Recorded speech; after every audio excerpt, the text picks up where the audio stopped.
Coach Grey Giovanine is the head men's basketball coach here at Augustana. He's been in that capacity for 20 years.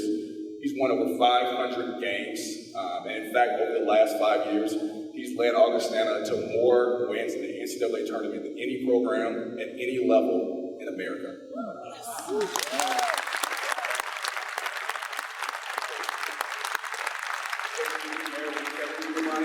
And they are the parents of 3 sons, including Luke, who was here today. They're the proud parents. And the one thing I'd be remiss to say, because I'm blessed to have a friend like Coach G now in my life, is that when you become an Augustana Viking, especially on the basketball team, you become a member of the Giovanni family. You have lunches and dinners at their house, so you gain some weight. But they make sure that you're taken care of. So I'm honored to get to introduce Coach Giovanine as our next speaker. Thank you.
Festivities, I said, well, what do you want me to say?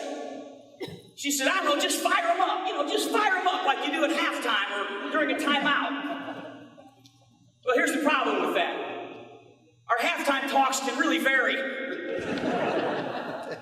There's kind of 3 scenarios that take place in the first half. One is our guys execute the game plan perfectly. They play with great enthusiasm and energy, and they're unselfish. Things are going great. They come into halftime. It's a real upbeat deal. It's very positive. We do a lot of reinforcement, a lot of affirmation, a lot of encouragement, kind of a cheerleader at halftime. That's one scenario. A second scenario would be we made great effort, we were unselfish, but we didn't execute well or the game plan wasn't unfolding like we'd like, in which case the halftime talk would be a little bit more tactical. We'd make some adjustments on how we were guarding the ball screen or how we were defending in transition defense. Or some fundamental that we needed to execute better. Then there's the third case scenario. If the game plan was not unfolding well, and our effort, our energy, our enthusiasm were lacking, or we were selfish, it was a rare occasion, but we would come into halftime, and let me just say that I have had former players testify that the tone and tenor of the halftime talk, combined with the volume and volatility, they swear they have seen paint peel off of the locker room wall. And I don't want to have a talk like that with you. My mom's here, for crying out loud. Well, what about the timeouts? Well, I've coached in 722 games as a head coach. There's usually 5 or 6 timeouts in a game, do the math. 4,000 timeouts. So she said, well, give us your best timeout. I don't know my best timeout, but I can tell you maybe my favorite. 2017, we're playing in Michigan at Hope College in the sectional finals against a team out of Indiana, Hanover College. The winner would advance to the NCAA Final Four. We played well. At the end of the game, we were ahead by 12, 32 seconds remaining, and the opposing coach called timeout. We're up 12, 32 seconds. all he's doing, he's conceding. All he's doing is trying to get his starters out and put his subs in. But I've coached over 700 games. I've seen some crazy stuff happen. I'm not subbing out my starters just yet. So I pulled my guys all together, and stood them. And I said, all right, fellas, pay very close attention. We're entering the most challenging, dangerous time of the evening. And they looked at me. I said, that's right. We must be very careful as we proceed. Very soon, when you change elevation and inject a sharp object along with it, tragedy can unfold.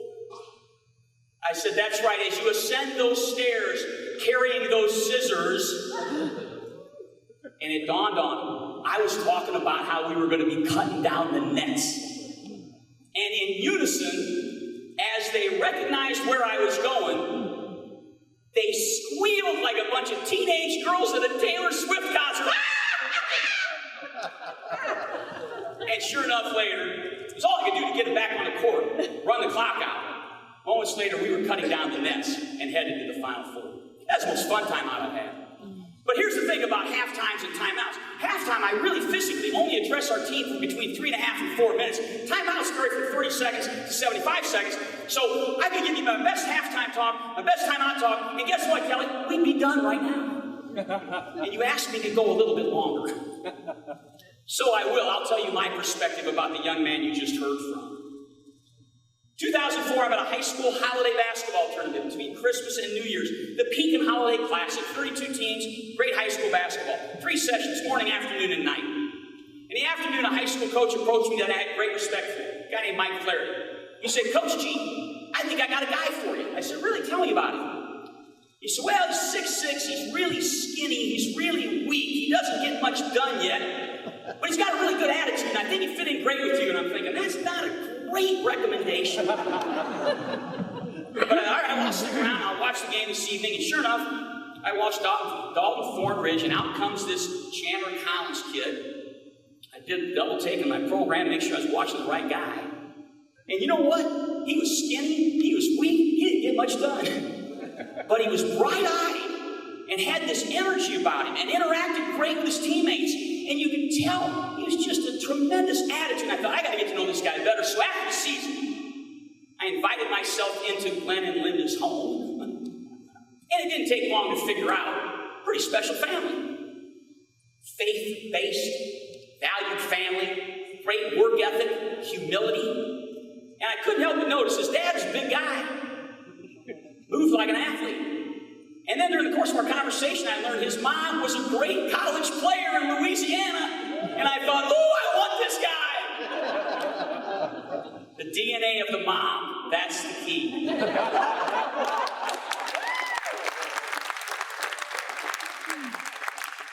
We convinced Chandler to come in the fall of 2005. He showed up, he went in our weight room, and the first time I walked in, our guys were going through a weight session. Chandler had a bar on his chest, and he was trying to get it up.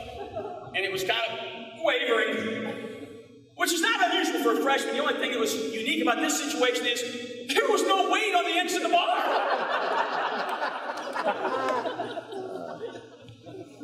Well, through sheer will of force, through what we call grit. Grit is effort over time. 2 years later, that bar was flying up and down. There was a lot of weight on the ends. And Chandler was terrorizing our opponents as a shot-blocking phenom and rebounder like the conference had never seen in the last 20 years.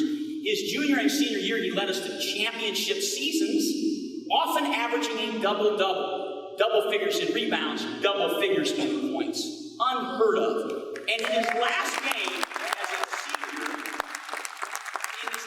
as a senior, I watched him set a single-season conference record, single-game conference record, most rebounds in a single game with 20, a record that still stands today. In the spring of 2005, he came into my office and he had a sheet of paper and he sat down on my couch and he looked a little perplexed. He had a kind of a sheepish look on his face. I said, what's up, Chandler? He said, well, Coach, remember how I said I really wanted to go to Marquette Law School? I said, yeah, I wrote a letter for you. What do you got in your hand? He said, well, this is a letter from Drake University. They're offering me a full tuition waiver to law school. And I said, go Drake Bulldogs! He enrolled at Drake in the fall of 2009, the same time that my firstborn son headed to the same school. As a parent with your first child leaving the nest, my wife Kelly and I were anxious, uneasy, looking forward to hearing how he was doing, hoping he'd find a mentor, hoping he'd be comfortable away from home. So we organized our first phone call about a week or so into school, and we got our son on the phone, and immediately you could tell he's doing okay. He's doing okay. What have you been up to, son? So, Dad, as a matter of fact, I just got back from a great barbecue meal at the best place in Des Moines, a place called Jethro's Barbecue. And I said, is that on the meal plan? He said, no. He said, I was with Chandler Collins. I said, Chandler Collins? Did you give him your number? He said, no, I don't know how he got my number. He just called me up and took me to dinner. While we were at dinner, he said, Gray, that's my son's name, he said, Gray, for all your dad did for me the last 4 years, the least I can do is keep an eye on you in your first year away at college.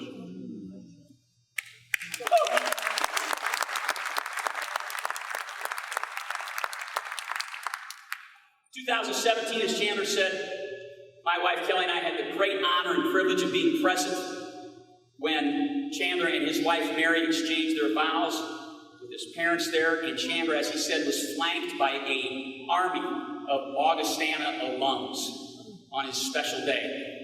You heard all about the great professional things he's done, nothing that surprises any of us, but I will tell you this, if he begins to lean towards a career in politics, you will see Coach G sporting stickers and bumpers and hats all over the place saying, run, Chandler, run! Here's the most remarkable part about Chandler's story.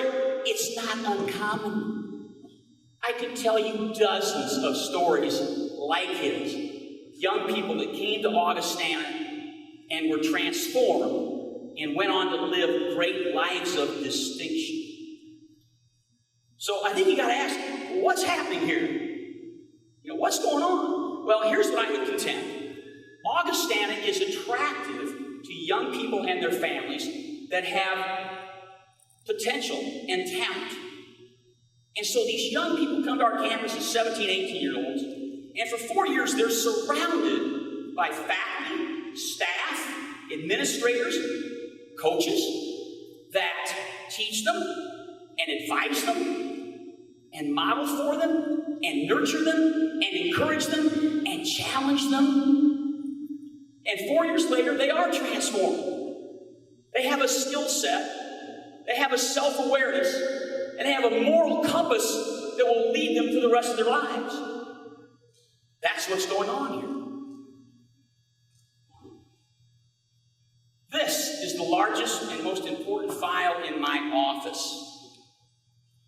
It says why I coach. The first time I ever got a letter from a former player thanking me for the contribution I've made to his journey in life, I saved it. And I've saved every one since. This is a testament to what goes on at Augustana College. There are stories in here about guys that struggled in grad school and thought back to the Viking rule. No giving up. There's stories in here about guys that have collaborated with people in the workforce to do something greater than themselves, and they reflect on how it was because they learned what it meant to be a great teammate. There's a lot of stories in here about setbacks and challenges and personal and professional loss, and how lessons that they learned here help them move forward. Most of them reference lessons learned and inspiration. But I can tell you, it's a two-way street. 5 years ago, I lost my father. I loved my father. He was a great man. Lost him to pancreatic cancer 5 years ago. I shared this with my team in the locker room. And the guys in that locker room knew him. He'd been in our locker room. He'd been at our games. It was not uncommon for me to be maybe somewhat critical of a player in a game or after a practice, and I would look shortly after, and there would be my father putting his arm around him, encouraging him. So when I shared this loss with my players, there were a lot of tears in that locker room. And I ended with I won't be here for our next practice because I'll be at the services of my father. And the kids filed out, and most of them hugged me. And there was one guy remaining, a junior named Hunter Hill. Hunter Hill had lost his father as a senior in high school. And Hunter came up to me, put his hand on my shoulder, looked me dead in the eye, and he said, "Coach G, I just want you to know, if you ever want to talk about this loss, I'll be there for you." Woo. Last year was, without question, the toughest year that I've ever had. We had a terrific team, but on January 8th, I was diagnosed with prostate cancer. So while I was doing everything I possibly could to help our team really reach its potential, because it was a dynamite team, I was busy navigating biopsies and understanding Gleason scores and trying to figure out treatment plans in between, making trips to Iowa City and Rochester, Minnesota. It was really difficult. But we did it. Our team succeeded. We went 15-1 in the conference, the best record that a CCIW team has had in 30 years. We won our 5th consecutive conference championship. We advanced to the NCAA tournament for the 6th year in a row, and we went all the way to the Sweet 16. And then, well, yeah. And then it ended. And I can tell you as a coach, when it ends, it is traumatic. Because when you're coaching, for 5 months, my foot's on the gas, my blinders are on, and I'm forging ahead with everything I've got, and then it ends. And you don't prepare for the end. I never prepare to fail. And then it's over. So here I was, the season had ended, and I was due to have surgery for cancer in 10 days following our loss. I went to bed that night knowing I wasn't going to sleep awake. Tossed and turned all night long. Emotions just flooding me. Disappointment, frustration, anxiety, fear about what lay ahead. As the morning broke and light somehow got through the blinds that I had closed so tightly, there was a ding on my phone, and it was a text message. And I looked and I thought, who the heck's texting me? And it was our student manager, Andrew, a junior at Augustana College. And let me tell you about Andrew. Andrew was born in the Soviet Union, was adopted by a wonderful family here. At the age of 4, he was diagnosed with brain cancer. And he underwent chemotherapy for a year and a half. Survived. So I got this text message the day after our loss, 10 days out from surgery, and here's what it said. "Hey, Coach, just wanted to say, what an amazing season. On another note, the sun came up today. How special. You know, I already beat cancer when I was a child, and once it realizes we know each other, there will be hell to pay. I'll be praying for you. Have a great day, Coach."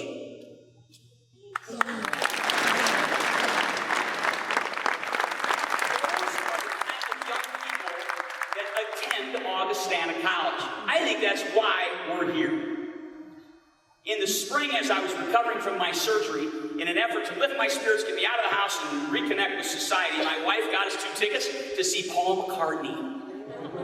Yes, at the Taxslayer Center. Paul McCartney went through his medley of Beatles, Abbey Road studio songs, and the Sgt. Pepper's Lonely Hearts Club Band, and Wings. And at one point, he did a tribute to the late Beatles bandmate John Lennon. And it was a song that was essentially a conversation he wished he'd had with John Lennon. And when he finished, in his British accent, which I won't attempt, he said, "I have just one message for you tonight." And 12,000 people that had been dancing and rocking and singing fell silent. And Paul McCartney said, "Don't wait. If there's someone you care about, tell them. If there is a cause that moves you, act on it. Don't wait. If my team is as attentive this winter as you have been this evening, we're going to have a terrific year. Thank you for all you do for this very special place called Augustana College.